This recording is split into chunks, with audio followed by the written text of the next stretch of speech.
Welcome back to Tallgrass Talks, where we talk about the things in life that are confusing, that don't make sense,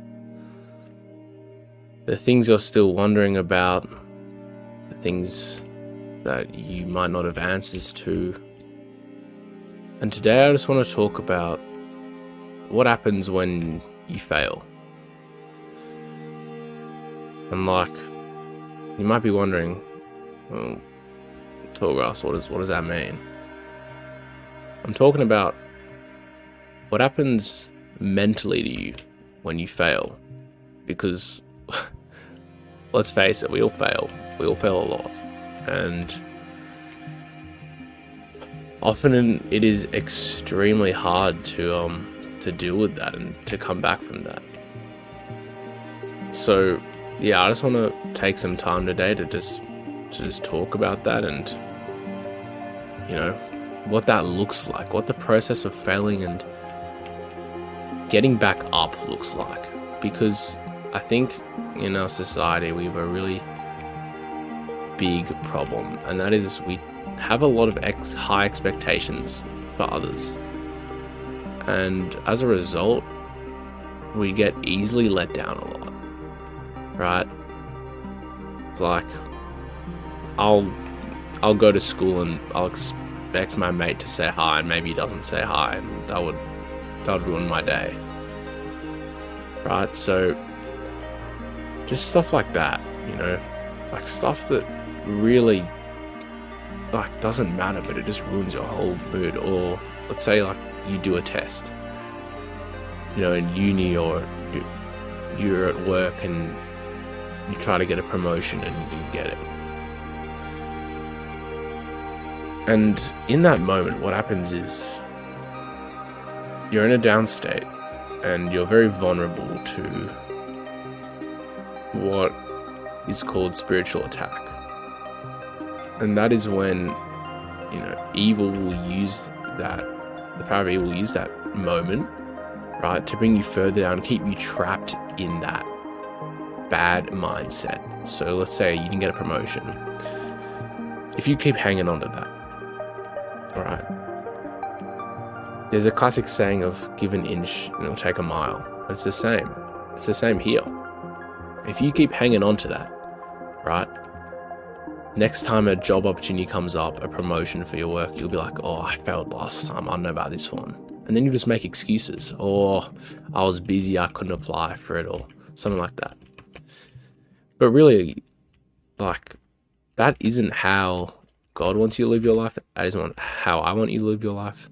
That isn't how anyone wants you to live your life. All right? Trapped in your past. And obviously you're like, oh, that's great, but easier said than done. All right? But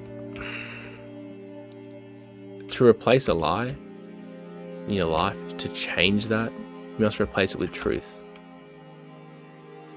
Right? And what is the truth? It is that you are valuable and you are loved. Alright? And realistically, a dude didn't die on the cross, right? So you would hold on to your sin. That's the whole reason that he died for you. So he would take it away from you. Alright? So I do this a lot. I hold on to my sin because I'm like, I gotta learn from it so I don't do it again. Why did I do that? I gotta learn from that so I don't do it again. That was so stupid. But that is exactly what God doesn't want, and what society doesn't even help you. Everyone's trying to keep you trapped. And it is very sad, because I definitely see a lot of people I know trapped in the past and trapped in their mistakes, and yeah, it just ruins them, and they just don't know the way out. So I really just encourage you that, if you're holding on to anything and you feel that weight, alright, let it go.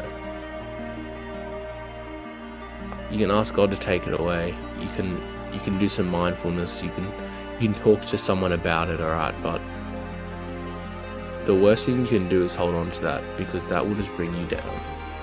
That will bring you down so much. And it's just not worth it. It is never worth holding on to your past mistakes and your past grievances. Alright, because you're never going to be able to push forward. And it's a real problem because there is a major lack of support for this, right? No one is saying to you, oh, how's your day? By the way, you holding on to anything that I can help you out with, right? Everyone wants to keep it hidden because no one wants to be seen as cringe or be seen as vulnerable or anything like that. Alright, but look, does it really matter in the end of the day? No. It mattered in like year 6 when you were like, I don't know, 10 years old. But now, it doesn't matter, alright? Half the time, what you're thinking, people are thinking, they're not thinking at all, alright? So, I just encourage you, live your life, stop holding on to past grievances, and just push forward. The best thing you can do when you mess up is to get right back on the horse. When you mess up, just get right back on the horse, alright? Because that is exactly what evil doesn't want you to do, right?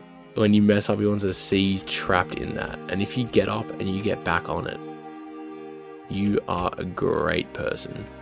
You are a 1%er, you're a cut above the rest, and you are doing things the right way. So I just encourage you with that. Have a blessed day. I'll leave you with some peace, and I hope you have an amazing night.